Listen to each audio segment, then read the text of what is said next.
seed to the semifinals of the NIT next week. March Madness, an Indiana team scoring big time on and off the court. Oh, find the streaking cat. We look at Indiana State's run in the NIT. Jones the other way, look at in Purdue's hopes of an NCAA title, and how the business of basketball is driving big-time bucks into the Hoosier economy. So that the next one over Indiana will be like 100 years from now. We'll all be dead. I might not be. World-famous actor William Shatner of Star Trek fame weighs in on Indiana's position to cash in on the solar eclipse. And this film asks the question, how do you remember a loved one who lost their battle to addiction? a Fishers, Indiana native paying homage to his sister through the power of film. A Hoosier family's powerful story. Inside Indiana Business is next. From Indiana's business news leader, this is IBJ Media's Inside Indiana Business with Gerry Dick. Presented by Elevate Ventures and Indiana University. Hello and welcome to Inside Indiana Business. I'm Gerry Dick. March Madness, a uniquely American phenomenon that has grown into a multi-billion-dollar enterprise and an economic and visibility windfall for the cities that host and the schools that play. It's estimated that first and second round games in Indianapolis last week generated more than $14 million for the regional economy, not to mention the hours of national TV FaceTime for the city. It's the beginning of a mad dash of madness. Next year, Indy will host Sweet 16 and Elite 8 games. In 2026, the men's Final Four, the women's Final Four in 2028, and the men's Final Four returns for a record-tying 10th time in the Circle City in 2029.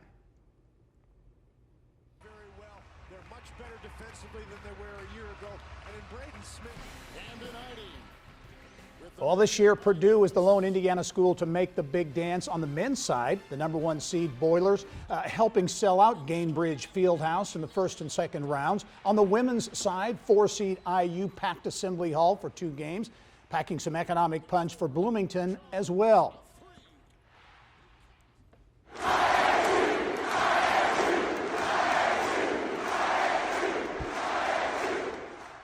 Well, that was the scene this week as Indiana State beat Cincinnati in an exciting nail-biter in Terre Haute, and earned the right to go to Hinkle Fieldhouse on the campus of Butler University for the NIT. ISU didn't make the big dance, but the fact that they are in the NIT Final Four is having a big impact in Terre Haute. Bird inside to score. College basketball's player of the year, Larry Bird. More than 40 years after Larry Bird and the Indiana State Sycamores captivated the nation with an improbable run to the championship game of March Madness. Check statistically on the Johnson-Bird matchup. Each with 10 points. Basketball fever is again running high in Paradise. It's absolutely perfect. And I'll tell you, our downtown restaurants are absolutely loving the buzz of the past few weeks. They're all packed. We've had thousands of people in the area for different events. We hosted a rally in the Valley here at the corner of 9th and Wabash. Just tons of great things happening. It's really nice to see that economic, that economic impact for our smaller businesses as well. There are Sycamore banners everywhere. Storefronts are painted. We host a downtown kind of festival, beer garden pre-games before these NIT games, and folks are smiling. Kosis's pass is knocked down. Oh, great pass! No look for Larry. The fact that the Sycamores were snubbed by the NCAA Selection Committee after a 28-win season has only amplified national attention on ISU. Potential 6-point swing. And Terre Haute. And first-term Mayor Brandon Sackman says that presents a unique opportunity to address a major community goal, increasing population. The amount of times CBS, Pat McAfee, ESPN have mentioned Indiana State University, that's worth more than every single billboard they have on I-70 right now. For the Indiana State Sycamores, Robbie of Law. We have seen a strong college athletic program have a positive effect on student enrollment at James Madison University, at Colorado University, at Grand Canyon University. So we're looking at other programs and even other mid-majors capitalize on athletic success for positive student enrollment. We've been doing a ton of targeted ads during this time period, and we've reached over 200,000 people just in the past 2 weeks. So, again, those numbers are still coming in, but we're really trying to capitalize on those individuals that we know we have here. Terre Haute has a long history as being kind of a sports destination tourism community, whether you're talking about the Laverne Gibson cross country course that brings in thousands of collegiate athletes every year. You're talking about Griffin Bike Park or some of the other great things that we have here. Those all have contributed and really led to a very stable base of a profitable base of sports marketing in our area. So now our next goal is to translate that into long-term residents. And building on some momentum in downtown Terre Haute. In fact, the city of Terre Haute just inked a $69 million public-private deal to bring 2 hotels downtown and skywalk connections to the convention center there. Now on to the business of football, where the horseshoe is going global. The NFL granting the Indianapolis Colts marketing rights for Germany and Austria are part of the league's effort to grow its prominence in international markets. The move comes on the heels of the Colts playing in Frankfurt last fall. Also ahead, Solar eclipse mania has officially hit the Hoosier state hard. Eclipse classes, certainly. Coming up, I'll tell you how this Johnson County town is cashing in on what's being billed as the celestial event of the century.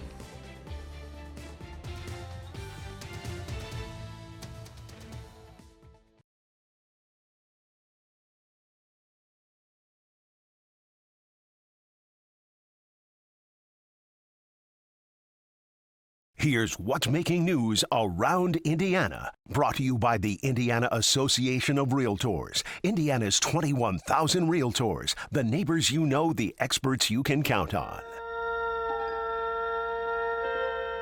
Space, the final frontier.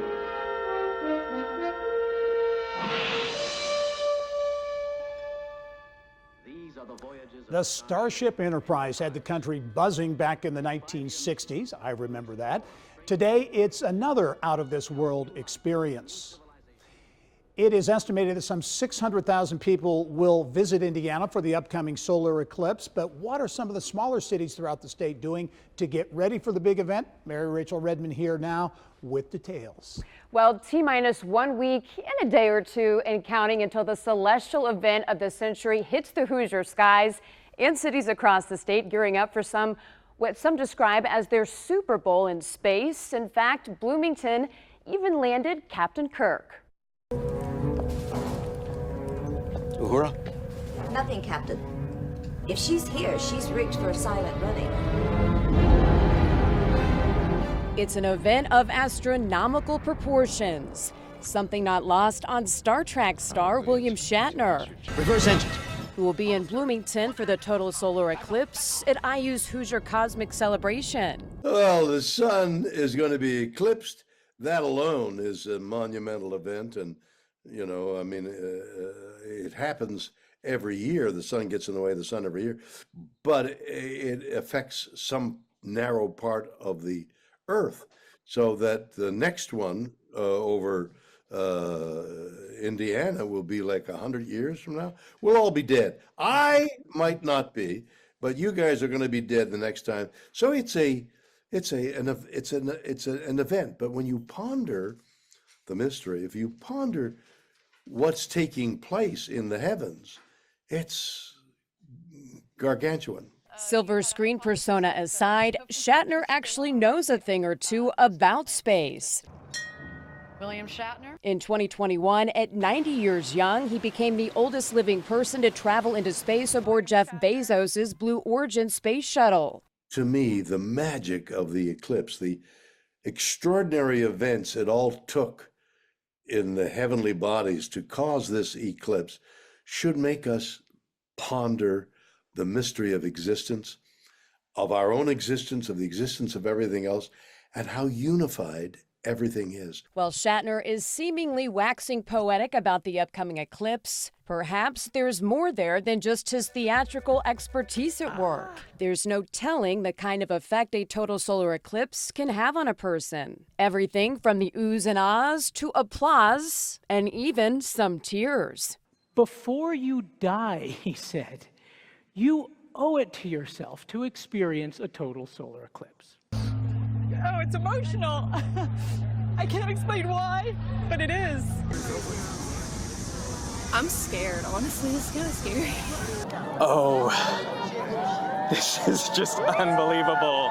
But Festival Country Indiana Executive Director Ken Koski, well, he knew back in 2017 that the eclipse would be a big-time tourism opportunity for the city of Franklin. We've been planning this for 6 years. I went to a conference and one of the speakers had just been through the 2017 eclipse, and they provided great insight on how to have our eclipse in 2024 be successful. And the Johnson County town of 25,000 is more than ready to cash in on what's being billed as the celestial event of the century. This is kind of our Super Bowl. We expect an economic impact of up to $24 million just from one weekend. So we're very excited to welcome people into our community. And preparing for the eclipse has also been a unifying affair for small businesses. I think I look at it as, yes, there are economic opportunities. Absolutely, they are going to abound.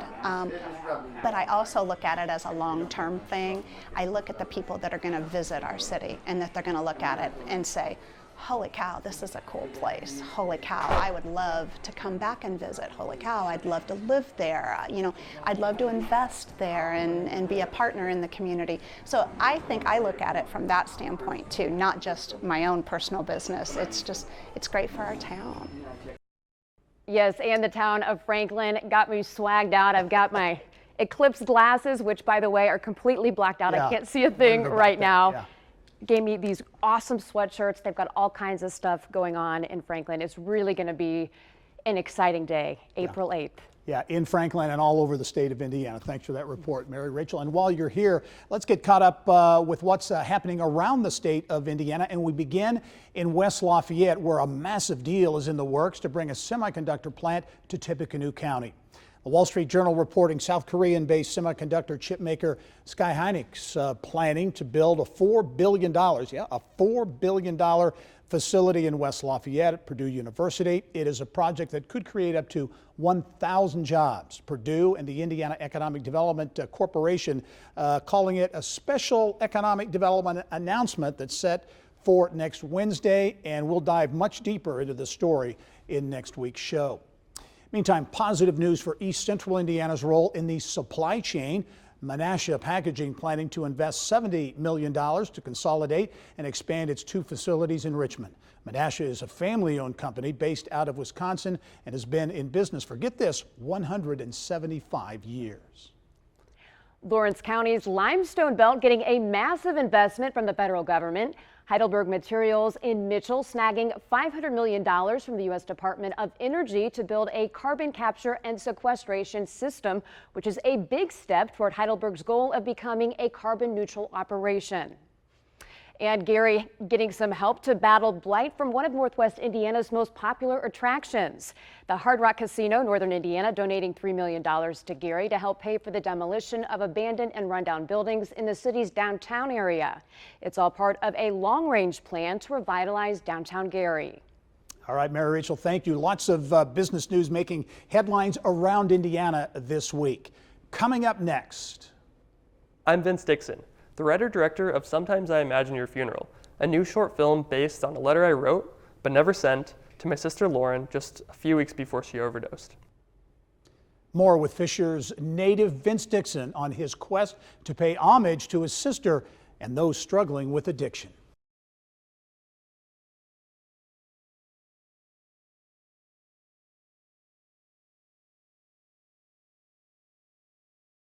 Well, this week's Business of Health has a bit of a Hollywood twist.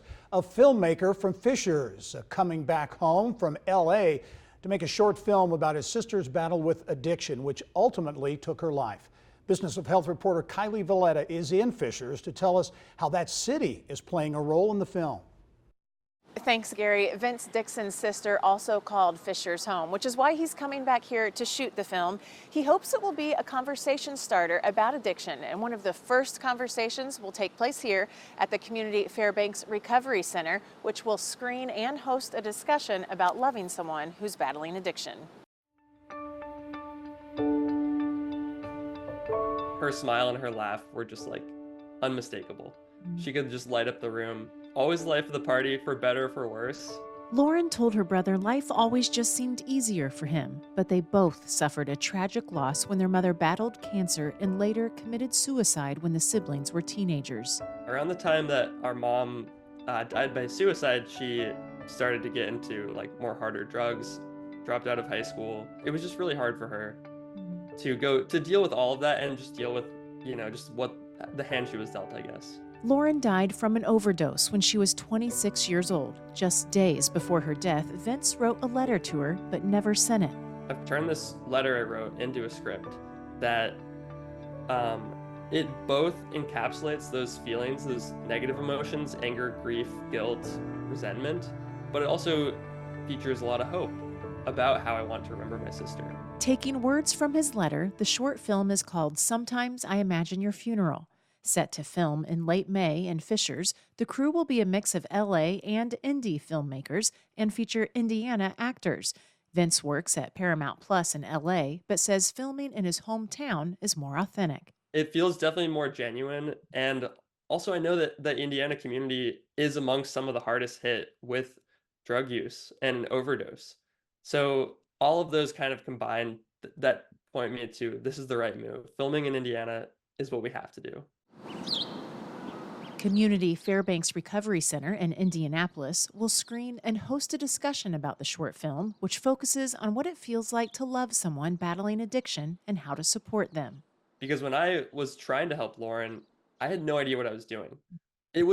I'm embarrassed to admit, it was after she passed away that I was looking up how I could help a loved one going through addiction.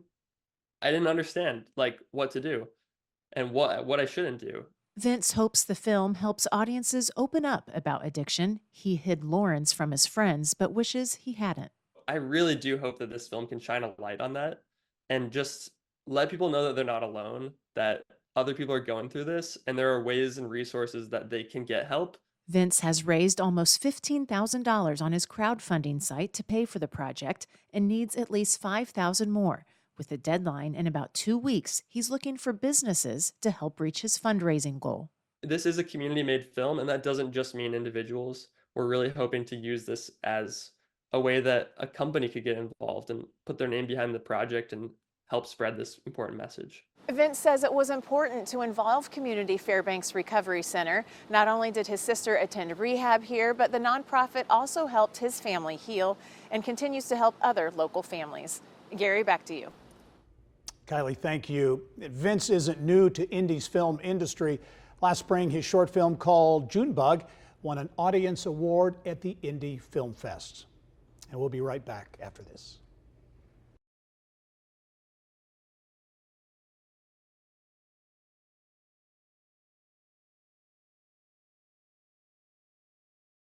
The Exceptional Employer of the Year Award goes to Qualified. I wanted to shout out the reason for this award, our team. We pride ourselves on being employees first, being selfless, and most importantly, having diversity as an advantage. So that's a huge part. That's Darian Michael, the co-founder and CEO of Qualify, on the big stage at Indiana's Oscars of Tech, the Mira Awards. Michael's Noblesville-based company won last year's Mira Award for Exceptional Employer. This year's Tech Point Mira Awards will look a lot different. Indiana's annual celebration of tech innovators and entrepreneurs moving to a new location and a new format. The event moving from the Indiana Convention Center to the Old National Center in downtown Indy with the goal of making it more statewide and also an event to showcase Indiana tech. So our vision is really to make it a theater-style sit-down dinner gala show to be followed by after party. So there won't be any dinner served, but plenty of food option around the Mass Ave and around town. And come ready and hopefully have your dinner before afterwards and be ready to celebrate. Much more with TechPoint President and CEO Ting Goody on the new Mira Awards format and the state of technology in Indiana on an upcoming edition of the Business and Beyond podcast. Time now for our Eye on Education, brought to you by PNC Bank. Well, we have our eyes on education as we roll out the next Business and Beyond podcast. I talk with IU President Pam Whitten on what she sees as the opportunities and challenges for the new IU Indianapolis. This fall, there will no longer be an IU-PUI after 53 years, IU and Purdue splitting into two separate universities. Planning is certainly well underway for the transformation. And IU President Pam Whitten says that new IU Indianapolis has an opportunity and a goal to be the #1 urban research institution in the country. And what we're going to see is all the things, both implicit and explicit, that happen when you have a Research One university in a city. And you put on top of that the fact that we are going to be the best urban public research university in the country, and we'll feel it. We'll all have a bounce in our step from it. Much more with IU President Pam Whitten on what's next for the new IU Indianapolis. That's on the next Business and Beyond podcast presented by PNC starting Monday at InsideIndianaBusiness.com. Well, that's all the time we have for this week. Thanks for joining us. I'm Gerry Dick. Go out and make it a successful week. Wherever Hoosiers gather, they no longer talk of weather. Indiana has a new state bird. Now his claim to fame is just the way he plays the game. Indiana has a new state bird. He is the pick of the pros, and yes, his fame still grows. Every fan across the land has heard